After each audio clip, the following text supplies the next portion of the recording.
não nascer da água e do Espírito, não pode entrar no reino de Deus. O que é nascido da carne é carne, e o que é nascido do Espírito é Espírito. Não te maravilhes de ter te dito: necessário vos é nascer de novo. O vento assopra onde quer, e ouves a sua voz, mas não sabe de onde vem e nem para onde vai. Assim é todo aquele que é nascido do Espírito. Nicodemos respondeu e lhe disse: como pode ser isso? Jesus respondeu e disse-lhe: tu és mestre de Israel e não sabes isso?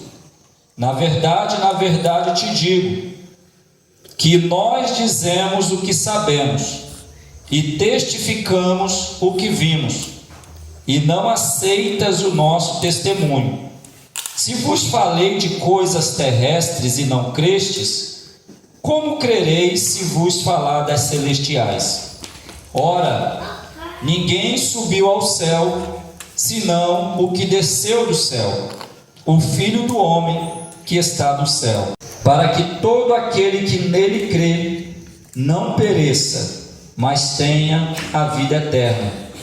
Porque Deus amou o mundo de tal maneira que deu o seu Filho unigênito, para que todo aquele que nele crê não pereça, mas tenha a vida eterna. Porque Deus enviou o seu Filho ao mundo, não para que condenasse o mundo, mas para que o mundo fosse salvo por ele.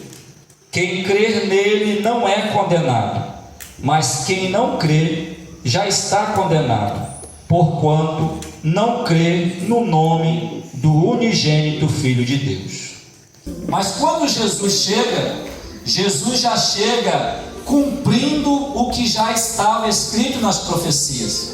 É claro que o profeta Isaías é um dos profetas que mais profetiza sobre o Messias, e ele vai falar sobre o Jesus que viria, nascido de uma virgem, falaria sobre o lugar onde nasceria, o lugar onde iria, onde viria, onde estaria, e os profetas, eles deixaram isso detalhado.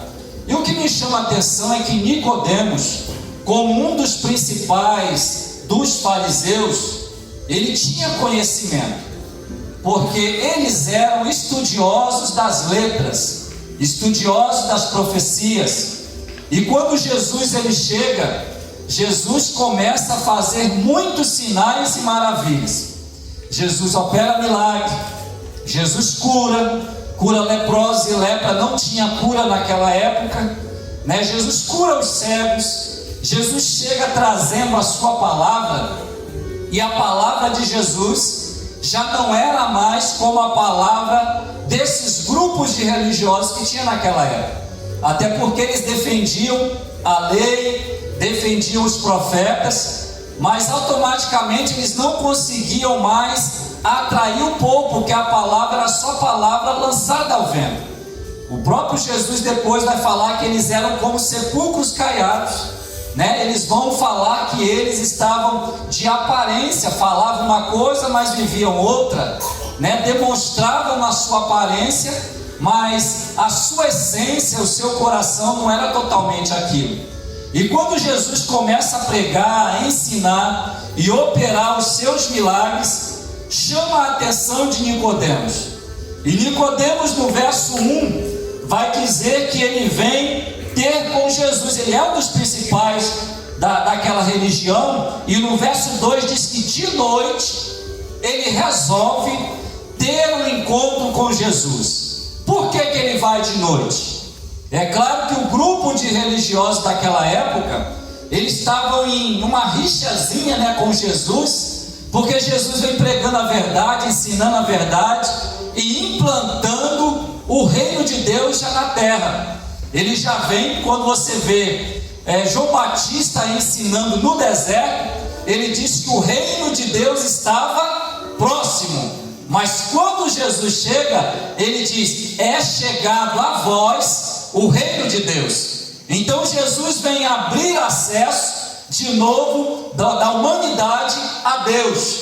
abrir a porta. Jesus é o caminho. Ele mesmo diz que Ele é o caminho, Ele é a verdade e Ele é a vida, e ninguém vem ao Pai a não ser por Ele. E Jesus também vai dizer que Ele é a porta das ovelhas, e aquele que entrar por essa porta entrará e sairá e achará pastagem. Jesus é o bom pastor, e Ele também é a porta, e Ele também é o caminho que nos dá acesso a Deus. Mas Nicodemos, o que me chama a atenção, que sendo um dos principais daquela religião, ele é observador. E nós, como seres humanos, nós temos essa característica. Alguns são mais observadores que outros, outros menos que outros, mas nós somos observadores. Você observa o dia a dia, você observa o ambiente, você observa tudo que está à sua volta. Mas Nicodemos, ele está observando quem é Jesus.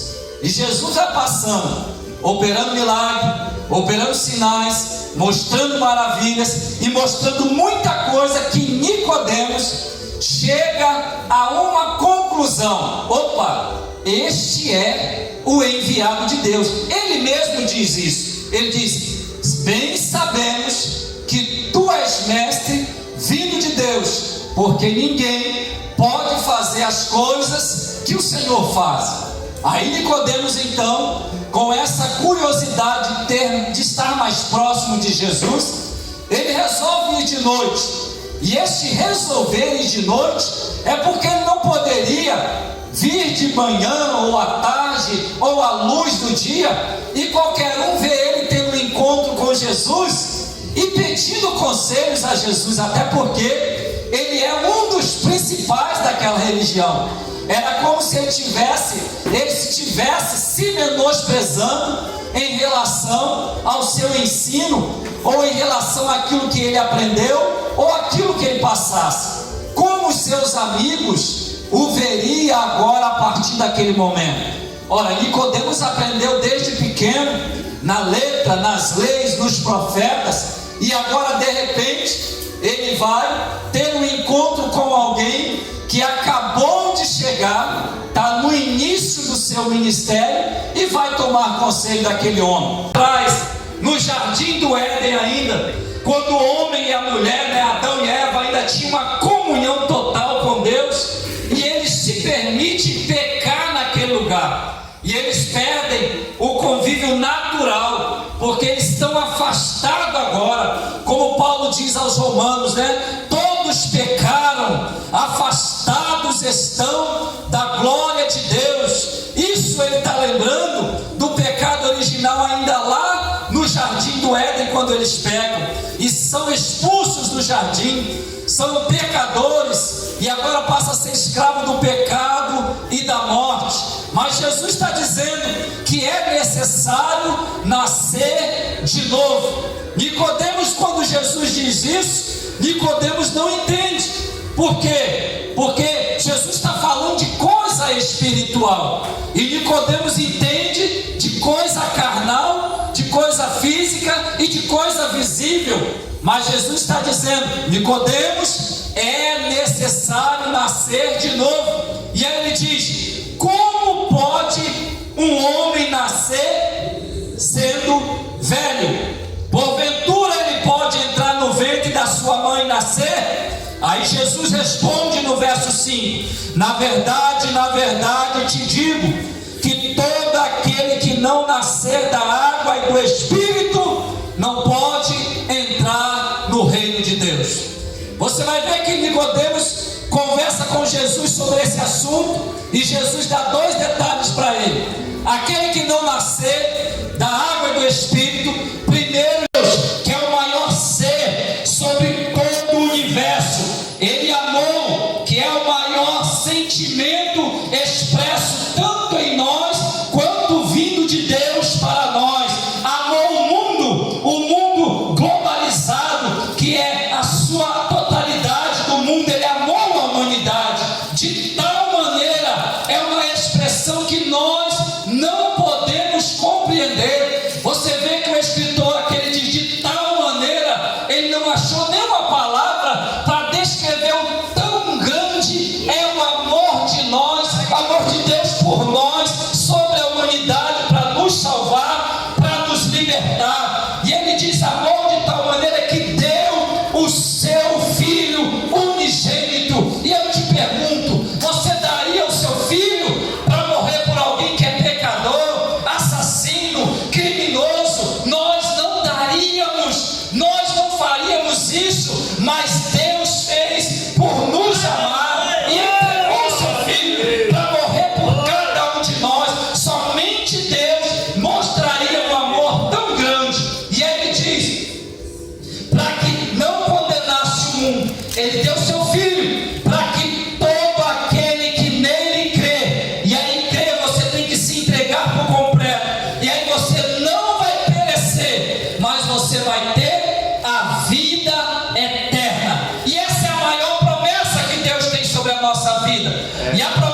Jesus veio, morreu, ressuscitou ao terceiro dia, está à destra de Deus, olhando por nós e sendo nosso juiz. Jesus ainda não é o justo juiz que vai vir para julgar as nações, mas ele hoje ainda é o advogado que está à destra de Deus, dizendo: está vendo meu filho? Ele é pecador, ele é falho, mas eu morri por ele, e este amor foi expresso na cruz do Calvário. Então nós temos hoje ainda em Jesus Cristo esse acesso, porque um dia ele virá para buscar a sua igreja, mas enquanto ele não vir buscar a sua igreja, nós estamos pregando Cristo condenasse, mas que salvasse toda a humanidade. Por isso nós precisamos aproveitar a oportunidade que temos, enquanto é pregado, enquanto é anunciado o evangelho de salvação, de libertação, de transformação. E quem é que faz isso? A palavra do Senhor, através do Espírito Santo de Deus, em nome de Jesus Cristo Nazareno. Porque se não for através de Jesus, não há. Daniel, ele não compreendia o que Jesus ensinava. Naquele dia, naquele encontro do capítulo 3, Nicodemos não entendeu. Só que na aula que Jesus dá para Nicodemos, ele abre o seu coração a Jesus e passa a compreender. E o que me chama a atenção é que no final do ministério terreno de Jesus, quando Jesus morre, vai ser crucificado e vai ser sepultado, quem aparece lá no final? Nicodemos. E aí eu entendo que Nicodemos compreende a mensagem que Jesus tinha dito a ele, que Jesus era o enviado de Deus, que libertaria, que salvaria o povo da escravidão, do pecado e da morte. E Nicodemos agora não é apenas mais um dos principais, ele passa a ser um seguidor de Jesus. E o que é que nós precisamos? Como homens e as irmãs mulheres que aqui estão, nós precisamos seguir a Jesus até o último dia. O próprio Jesus diz: se quiser vir após mim, negue a si mesmo, tome a sua cruz e siga-me. A mensagem de Jesus é uma mensagem salvadora. A mensagem de Jesus é uma mensagem libertadora. A mensagem de Jesus é uma mensagem que quebra cadeias, grilhões. Talvez famílias estão atordoadas porque ainda precisam de Jesus dentro dessa casa. Existem corações que estão amargurados porque precisam de Jesus nesse coração. Existem almas que ainda não se encontraram. Por quê? Porque o único encontro é de Jesus com este coração, com esta alma. E eu preciso te dizer isso: Jesus é o único que liberta, Jesus é o único que transforma, e Jesus é o único que salva o homem.